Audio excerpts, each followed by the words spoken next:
Hello everyone, my name is doctor Imran Khan. आज हम लोग कॉम्पिटिशन्स का जो जेई एंड नीट का एक बहुत इंपॉर्टेंट टॉपिक करने जा रहे हैं of the first chapter, that is equivalent mass और केमिकल इक्विवेलेंट्स। अब ये आपके लिए जानना बहुत ज़्यादा ज़रूरी है इस टॉपिक को, बिकॉज इस टॉपिक के हेल्प से आप जो आगे आने वाले क्वेश्चंस होंगे सॉल्यूशंस में, राइट, तो उनको आप बहुत ईजिली सॉल्व कर सकते हैं। ये इतना ईजी और बहुत ही इंपॉर्टेंट टॉपिक है इसी वजह से, राइट। हम लोग जल्दी से देखते हैं कि इक्विवेलेंट मास क्या होता है। The number of parts by mass of a substance which combine और डिस्प्लेसेस डायरेक्टली और इनडायरेक्टली, कंबाइंस और डिस्प्लेसेस डायरेक्टली और indirectly with 1.008 part by mass of hydrogen, ये हम लोग एटॉमिक मास ले रहे हैं।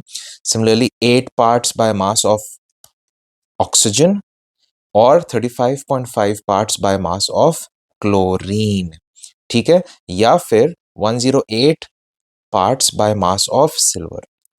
तो it is the number of parts by mass of a substance, कोई सब्सटेंस कंबाइन करता है या डिस्प्लेस करता है डायरेक्टली और indirectly with 1.008 parts by mass of hydrogen, या 8 parts by mass of oxygen, या 35.5 parts of by mass of chlorine, या 108 parts by mass of silver.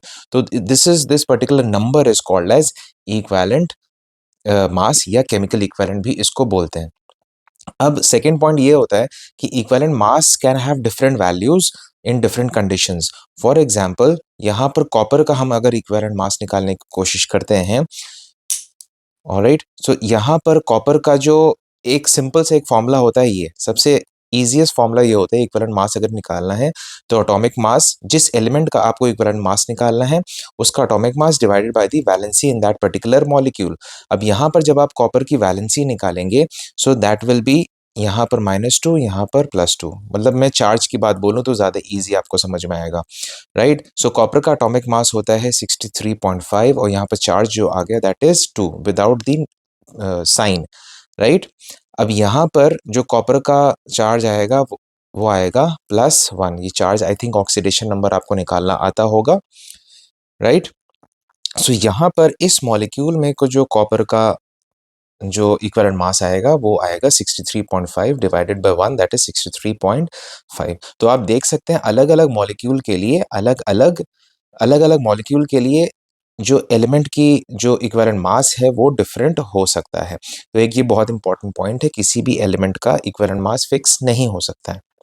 तो अब इसके जो फॉर्मूलेज हैं वो बहुत इंपॉर्टेंट हैं, बहुत सिंपल हैं, आप इनको फॉलो करिएगा।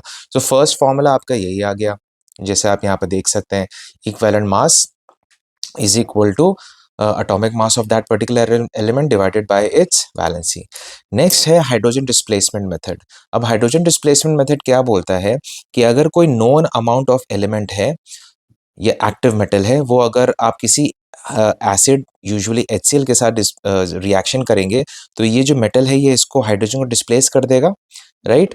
The amount of hydrogen release या the volume of hydrogen released in ml, उससे हम कैलकुलेट कर सकते हैं the equivalent mass of the particular element. तो फॉर्मूला होता है mass of the element into 11200 divided by volume of hydrogen displaced in ml at NTP। Usually ज़्यादा volume of hydrogen release होता है तो उसको हम लोग कन्वर्ट करते हैं into NTP, that is a different thing all together, but ये फॉर्मूला याद रखिए, ये फॉर्मूला आपको याद रखना है, this is the main formula, ठीक है। नेक्स्ट फॉर्मूला है ऑक्साइड फॉर्मेशन मेथड। अब वहां पर हाइड्रोजन रिलीज का था, यहाँ पर ऑक्साइड फॉर्मेशन है कि कोई नोन अमाउंट ऑफ एलिमेंट अगर है वो अगर ऑक्सीजन से रिएक्शन कर रहा है, सो नोन अमाउंट ऑफ ऑक्साइड अगर बन रहा है, ठीक है।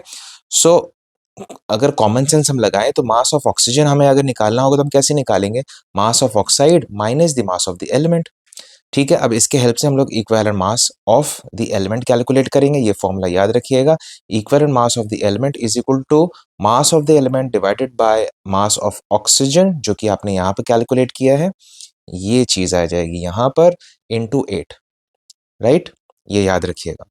सिमिलरली क्लोराइड फॉर्मेशन मेथड, जैसे यहाँ पर ऑक्साइड फॉर्मेशन मेथड आपने ऊपर किया, वैसे यहाँ पर chloride formation method, mass of chlorine पहले कैलकुलेट करेंगे, फिर equivalent mass of the element जब आप निकालेंगे तो formula mass of element into 35.5, ये एटॉमिक नंबर हो गया ऑफ एटॉमिक मास हो गया of chlorine, and then mass of chlorine नीचे आ जाएगा, ठीक है। तो आप equivalent mass of the element आप इस फॉर्मूले से निकाल सकते हैं, ठीक है।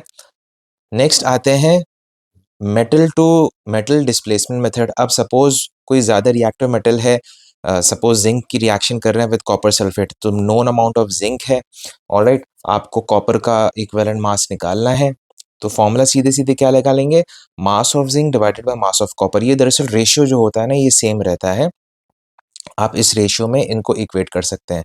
दरअसल ये जो रेशियो जो आ रहा है ना, mass of zinc upon mass of copper is equal to equivalent mass of zinc upon equivalent mass of copper, ये दरअसल ग्राम इक्विवेलेंट्स होते हैं। ग्राम इक्विवेलेंट दरअसल एलिमेंट का हर एक रिएक्शन में, आप इस पॉइंट को जरूर से जरूर याद रखिएगा, this is very very important point, कि कभी भी रिएक्शन कोई होती है ना, तो जो भी एलिमेंट होते हैं वो उनके ग्राम इक्विवेलेंट्स हमेशा बराबर होते हैं। अब ग्राम इक्विवेलेंट्स क्या होता है, इक्विवेलेंट मास को अगर आप ग्राम्स में एक्सप्रेस करेंगे तो that is called as gram equivalents. तो ग्राम इक्विवेलेंट का फॉर्मूला होता है मास अपॉन इक्विवेलेंट मास, और ये हमेशा सेम रहता है for every element in a particular reaction. तो अगर आप इन दोनों को इक्वेट कर देंगे, जैसे gram equivalent of zinc is equal to gram equivalent of copper, right. तो ग्राम इक्विवेलेंट का फॉर्मूला होता है mass upon equivalent mass of zinc, similarly mass upon mass of copper divided by equivalent mass. यही तो देखिए, ये दोनों same है कि नहीं है, राइट। तो आप इस चीज को याद रखिएगा, इस चीज को, gram equivalence of every element is same in a particular reaction. तो जब आप इसको इसमें कन्वर्ट कर लेंगे, राइट, फिर आराम से तीन चीजें अगर आपके पास नोन है, चौथी अननोन होगी, तो आप आराम से कैलकुलेट कर सकते हैं। इस केस में कॉपर का जो मास था वो अननोन था, बाकी तीनों चीजें आपको पता थी, तो आप आराम से कैलकुलेट कर सकते हैं। अब इक्विवेलेंट मास ऑफ कॉपर जैसे आपने पहले निकाला था ना, atomic mass divided by the valency या चार्ज, वो आप वैसे कर सकते हैं, ठीक है। नेक्स्ट आते हैं डबल डिकम्पोजिशन मेथड। अब डबल डिकम्पोजिशन मेथड का मतलब क्या हुआ, कि suppose mass of known mass of A B है, ये किसी दूसरे एलिमेंट के साथ सी डी के साथ रिएक्शन कर रही है, and known mass of A D आपको मिल गया। तो आपको सपोज किसी एलिमेंट का, सपोज बी का आपको निकालना है इक्विवेलेंट मास, राइट। तो अब इक्विवेलेंट मास की एक खास बात क्या होती है ना, जैसे देखिए ये वाला फॉर्मूला आपको वही वाला मिला ना, number of gram equivalents, number of gram equivalents of AB divided by number of gram equivalents of number of equivalent mass of AB is equal to mass of AD divided by equivalent mass of AD। तो equivalent mass की खास बात क्या होती है ना, इतना amazing चीज इसलिए होता है कि इक्विवेलेंट मास ऑफ अगर किसी मॉलिक्यूल का आपको निकालना है ना, तो आप उसको भी बाइफरकेट कर सकते हो। देखिए, so equivalent mass of AB can also be calculated as equivalent mass of A plus equivalent mass of B। अब नीचे वाला क्या था, equivalent mass of AD, so equivalent mass of A plus equivalent mass of D। तो अगर आपको mass of A B, mass of A D पता है, इक्विवेलेंट मास ऑफ ए पता है, इक्विवेलेंट मास ऑफ डी पता है, तो you can easily calculate equivalent mass of B, ठीक है। तो इक्विवेलेंट मास मैं और न्यूमेरिकल्स आप लोग को करवाऊंगा, तो आप लोग को समझ में आएगा कि इक्विवेलेंट मास बहुत ही अमेजिंग चीज है, जिसके हेल्प से आप न्यूमेरिकल्स कर सकते हैं। चलिए कुछ न्यूमेरिकल्स हम लोग देखते हैं। अननोन एलिमेंट है that forms an oxide, alright. Equivalent mass of the element आपको निकालना है if oxygen content is 20% by mass. अभी हमको पता है कि oxygen content is 20% by mass, ठीक है। तो फॉर्मूला, अब ये देखिए ऑक्साइड बना रहा है ना, तो फॉर्मूला आपका क्या होगा, इक्विवेलेंट मास ऑफ एलिमेंट आपको निकालना है, तो mass of element divided by mass of oxygen into 8, alright. अब क्योंकि इसमें बोला गया है 20% ऑक्सीजन है, तो अपॉन 20 कर देते हैं, 80 हो गया आपका एलिमेंट इनटू 8, तो इक्विवेलेंट मास आपका निकल के आ जाएगा 32 ऑफ दैट पर्टिकुलर एलिमेंट। बहुत सिंपल है, राइट। नेक्स्ट क्वेश्चन पे आते हैं।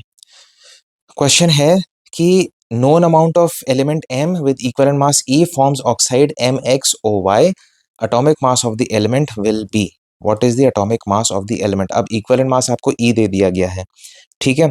तो M का जो atomic mass है, एलिमेंट का जो atomic mass है, M atomic mass,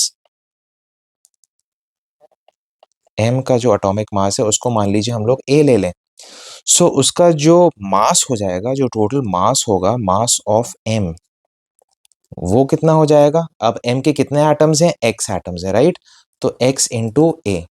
similarly mass of oxygen क्या हो जाएगा? मास ऑफ ऑक्सीजन, ऑक्सीजन का एटॉमिक नंबर होता है 16 और ऑक्सीजन के कितने एटम्स हैं? y। तो हमें मास ऑफ मेटल पता चल गया, ये एलिमेंट पता चल गया, मास ऑफ ऑक्सीजन पता चल गया। This is also oxide. तो इक्विवेलेंट वेट ऑफ एलिमेंट या इक्विवेलेंट मास ऑफ एलिमेंट का फॉर्मूला हो जाएगा mass of element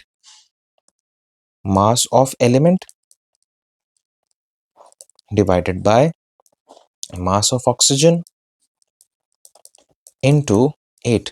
mass of element है आपका AX, जैसे वो आपने ये कैलकुलेट किया था। मास ऑफ ऑक्सीजन इज 16Y, जो कि आपने यहाँ पे कैलकुलेट किया था। इक्विवेलेंट मास आपका है E एंड इनटू 8। ठीक है, तो इसका मतलब आपको ये निकालना है A।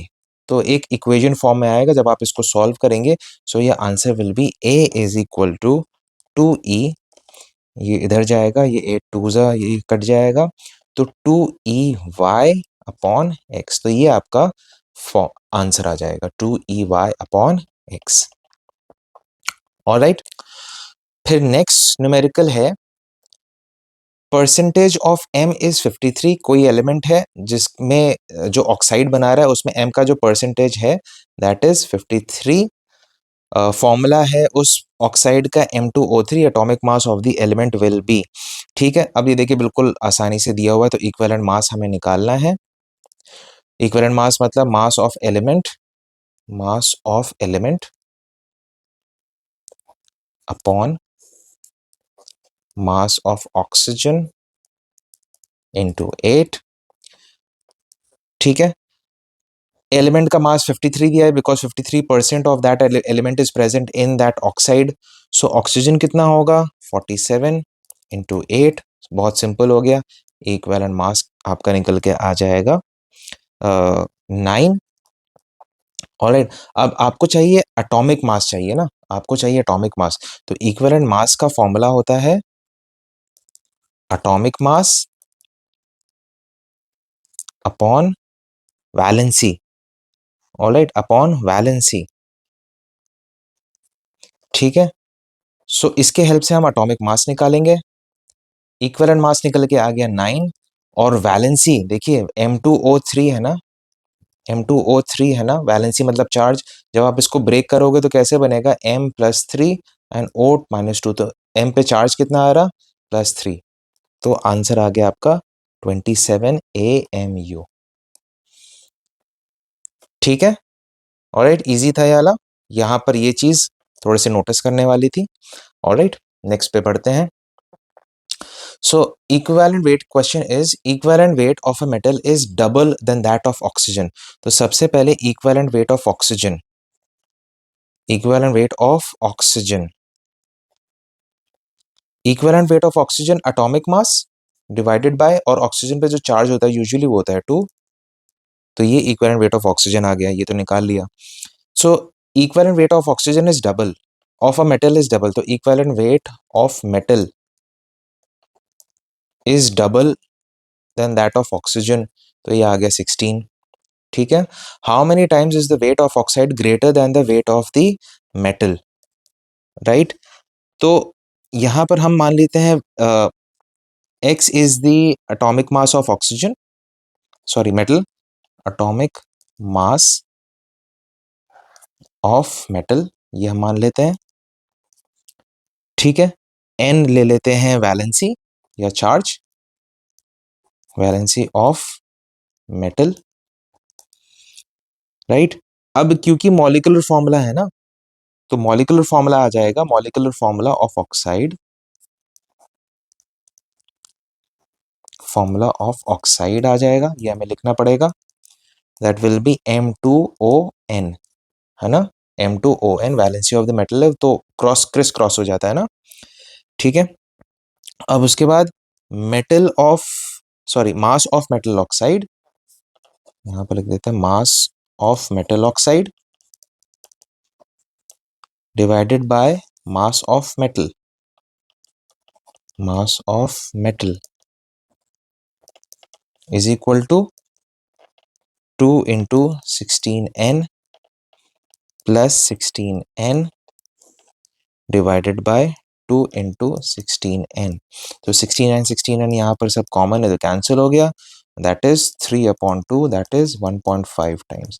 So mass of metal oxide divided by mass of metal, यही तो हमसे पूछा जा रहा है ना, how many times is the weight of oxide greater than the weight of metal. तो हमें डिवाइड करना पड़ेगा तभी तो टाइम्स निकल के आएगा, राइट? यहाँ पर देखिए, ऑलराइट, तभी हमने यहाँ पर डिवाइड किया उसको, ठीक है। सो इक्विवेलेंट वेट हमें नेक्स्ट जो टॉपिक आएगा, जो नेक्स्ट जो वीडियो आएगा, उसमें और भी इंपॉर्टेंट न्यूमेरिकल्स वगैरह करेंगे जिसमें इक्विवेलेंट वेट हम लोग यूज करेंगे। तो ये आपको मैं सिखाऊंगा कि इक्विवेलेंट वेट कितना अमेजिंग चीज है जिससे आप न्यूमेरिकल्स को बहुत इजीली कर सकते हैं, ठीक है। Till next video, take care, bye bye.